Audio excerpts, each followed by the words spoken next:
Unintended Pregnancy Prevention Act that we have always supported, Amy. It's your bill in terms of emergency contraception, which is behind the counter now if you're 18 or above, but we of course want that to be expanded where younger women and men can have access in a drugstore, plus insurance, I think, is part of your bill too, if I'm correct, that it should be covered by all insurance. Emergency contraception is a birth control, and as you know, the sooner it's used, the better in terms of its rate of preventing a pregnancy, an unintended pregnancy. So people need to have access. You can always come to Planned Parenthood to get emergency contraception, but you need to be able to go to the drugstore on a Saturday or Sunday or July 4th. So we hope your bill this time around again. How many years has it passed? Well, it passed the Senate once. It's passed the Assembly now for, I think, 5 years, maybe longer. You know, this is my 9th year. It was an early bill for me, but I don't think that we had it in good shape for a couple of years. So maybe it's passed 6 times. That's right. Passed the Senate once, and the governor vetoed it. Governor Pataki vetoed the bill. And I think at the time, part of the reason, although it's not stated in the veto message, was that the anticipation was that the FDA was going to make a decision. And so why should we get in the middle of their decision? Well, they did make a decision. It was a year after that they made a decision, but it was such a political process. Yes. And you know, they politicized the distribution because anything to do with women's reproductive rights very often gets, you know, politics gets in the way of making those choices.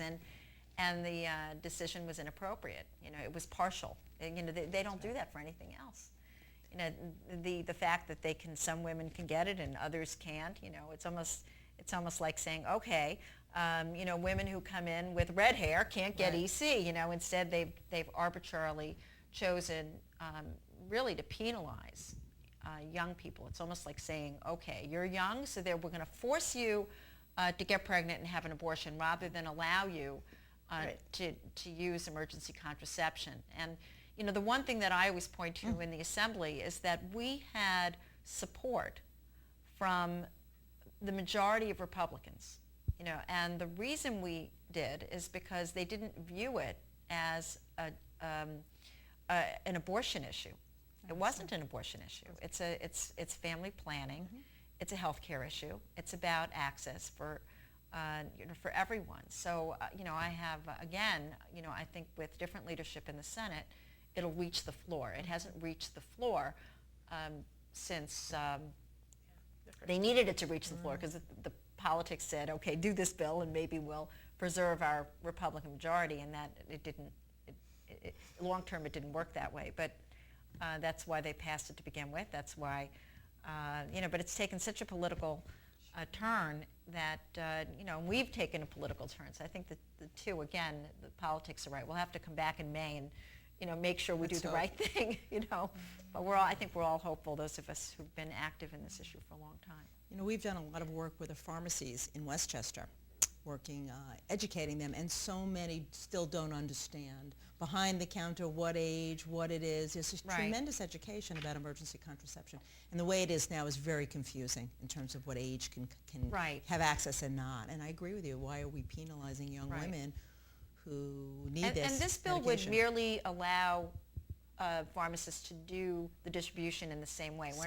It wouldn't be over the counter. It wouldn't be that some person can come in. Not that we would disagree with their ability to do that. I think we would like it over the counter. But it doesn't do that. What it says is, you know, someone who needs this would ask the pharmacist, and regardless of how old they were, you know, if they were a 16-year-old and they needed emergency contraception, just like a 16-year-old could come into Planned Parenthood and have all different kinds of. So it's just keeping it the same for all age groups. So what else? You know, you do such a terrific job in Westchester. You know, aside from coming up here to Albany and lobbying us, you do a wonderful job. You know, maybe we only have about a minute left. So maybe in that minute you could just capture, you know, what it is you're looking forward to as an organization. Well, we're excited about 2009 with the new political climate. You know, it feels very good. First of all, we should be celebrating, and that we hope we have 5 medical centers in the county and provide services. They're in White Plains, Mount Kisco, Yonkers, New Rochelle, and who am I missing? Mount Vernon and Mount Vernon, 5 centers. We were also in Rockland, Putnam, and Suffolk County. And we provide prenatal services, something people don't know in many of our services, in our centers. Of course, we provide family planning, colposcopy, cancer screening, breast exams, STI treatment, HIV testing and counseling, huge amount of HIV. Right. So it's the full range. And we're excited that we think next year, with the economy, we believe more and more people will need to come to us. We are a safety net. Well, on that note, I encourage everyone out there to be aware of the services. The phone number will be posted on the show, and to call if there's anything you need. And on the web, our website. www. I think people are unaware of all of the things you do, and the fact that it is going to be a tough economy. People will be losing their health care. They need to use you. So thank you. Thank you for being great guests. Thank you.